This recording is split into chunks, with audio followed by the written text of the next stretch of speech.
چلیں ابھی کہیں لے لیتے ہیں پہلے. انہوں نے کہا کہ کیا انسان کو معلوم ہوتا ہے اگر وہ قبر میں ہے کہ کون مجھ سے ملنے آ رہا ہے، ماں باپ ہیں، بہن بھائی ہیں، کون ہیں؟ تو جی ہاں بالکل شعور ہوتا ہے، وہ جانتا ہے کون ملنے آ رہے ہیں. بلکہ نبی کریم صلی اللہ علیہ وسلم کا فرمان ذیشان ہے کہ جب کوئی بہت ہی قریبی عزیز ملنے آتا ہے تو مردے کو سب سے زیادہ انسیت محسوس ہوتی ہے. اس لیے یہ سوچنا کہ شاید مردے کو پتہ نہیں چلتا کون آ رہا ہے کون نہیں، وہ بالکل محسوس کرتا ہے، غیر حاضری میں محسوس کرتا ہے. اور جو حاضر ہوتے ہیں ان میں جو جتنا قریبی ہوگا جتنا پیار کرنے والا ہوگا اس سے اتنی ہی زیادہ اس کو انسیت حاصل ہوگی.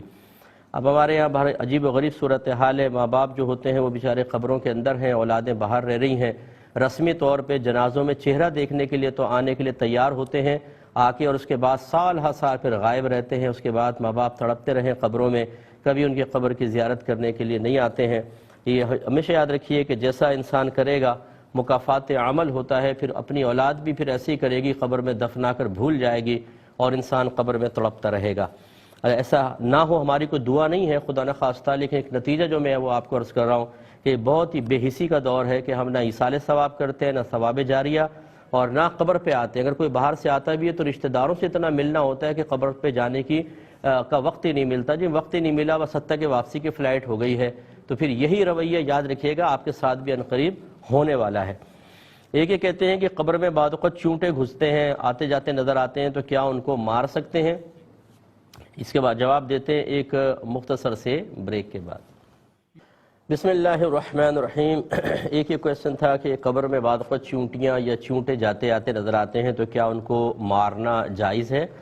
تو جی بالکل جائز نہیں ہے. اگر وہ آپ کے لیے آپ کو کاٹیں، مضر صحت ہوں یا مطلب غذاؤں کے اندر جیسے کچن وغیرہ کے اندر ہو جاتے ہیں بہت زیادہ کثرت کے ساتھ، تو گنجائش نکلتی ہے. لیکن قبر میں آ رہے جا رہے ہیں ان کو نہ ماریں. ماریں گے بھی تو کتنوں کو مار لیں گے آپ؟ وہ باز نہیں آئیں گے. جن کو اللہ نے مقرر کیا ہے وہ ضرور قبر کے اندر جاتے آتے آپ کو نظر آئیں گے.